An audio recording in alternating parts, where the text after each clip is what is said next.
আমরা চলে এসেছি গল ফোর্ট। পর্তুগিজদের বানানো এই ফোর্ট একেবারে সাদার্ন মোস্ট পয়েন্ট অফ শ্রীলঙ্কাতে অবস্থিত। এই গল ফোর্ট থেকে ইন্ডিয়ান ওশানের রূপ খুবই সুন্দর। পড়ন্ত সূর্য, বিকেলবেলা আমরা এসেছি গল ফোর্টে।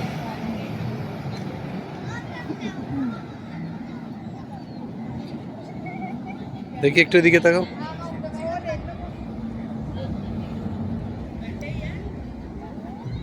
এই হচ্ছে কাস্ট আয়রনের ক্যানন।